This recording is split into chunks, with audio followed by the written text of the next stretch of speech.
So, basketball vlog ulit, ano. So, again, hindi na ako magtatag ng teams, no? Kasi wala na to sa teams. So, ang tema ng laro ng Game 1 ng PBA Finals dito sa All Filipino is that TNT relied on outside shots. Okay? Dahil pumapasok yung shooting nila dahil ang ganda nung kanilang shooting no. Dahil Junmar would not come out. Hindi siya lalabas sa perimeter. Ganon din si Mo. Pati si Rodney Brondial, hindi sila lalabas. Magkasabay si Rodney Brondial at saka si Junmar. So, hindi sila lalabas. So, anong gagawin? Yung ball screen offense ng TNT nung first half, maganda. Kasi, if San Miguel goes under the screen, si Wami, si Wami Chongson, CJ Perez goes under the screen, 3-point shot na yun.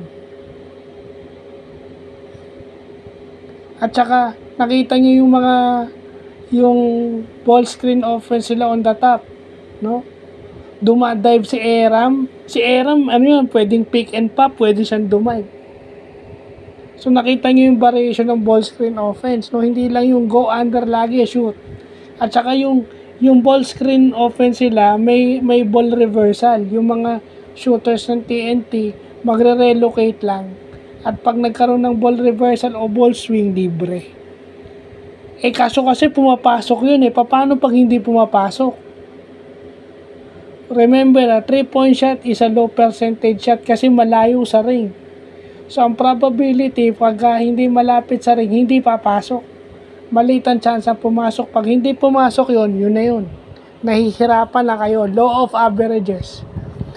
Pumapasok nung first half, first quarter, second quarter. Pagdating ng third and fourth quarter, hindi na. At saka nag-adjust na yung depensa ng San Miguel. Pinasok na nila yung kanilang best perimeter defender na si Chris Ross. Pagdating sa finals, so parang si Gabe Norwood yan kung sa bayan ng rain or shine. At nakatira pa ng 3-point shot si Chris Ross. So gumanda yung depensa ng San Miguel at saka nakita nyo napapasahan nila ng maayos si Junmar kasi ang ginagawa kasi ng San Miguel straight up post up. So pagka masyado kang straight up post up, nababasa yung double team. Nagdo-double team, nababasa yun.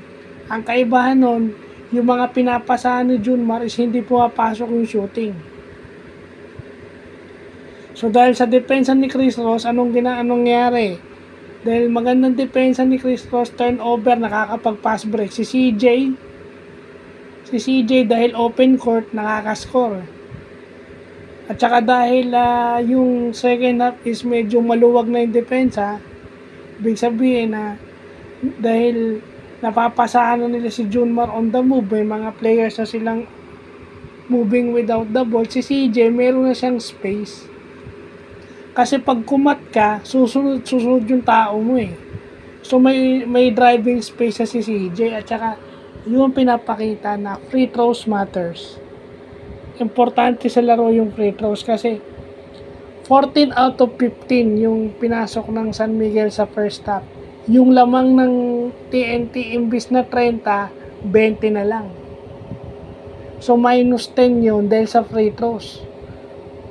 Kung tutusin, dapat 30 na yung tambak o more than 30 na yung tambak. Pero bakit 20 lang yung tinambak? It's dahil sa free throws ng San Miguel na naipasok nila. At yung nag-seal ng game for TNT, free throws ni Calvin Oftana. Diba? Si Calvin Oftana, tong game na to, walang minintis na free throw.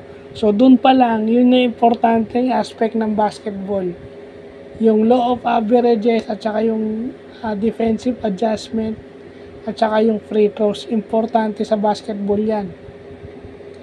Kasi karamihan dito yung ginagaya yung si Steph Curry. Si Steph Curry yun. Gaya kayo ng gaya ron, nakikita nyo nangyari. Diba, wala naman tayong Steph Curry ng Pilipinas yung tulad talaga ni Steph Curry ang shooting wala tayong ganun. Wala tayong kasing galing na shooter kagaya ni Steph Curry na pwede kahit sa malayo. Parate. E kita nyo nga siya, may mga laro din na nag-i-struggle yung shooting niya. Di ba? Nakita nyo nung Paris Olympics, nag-struggle yung shooting niya. Lately lang siya bumawi.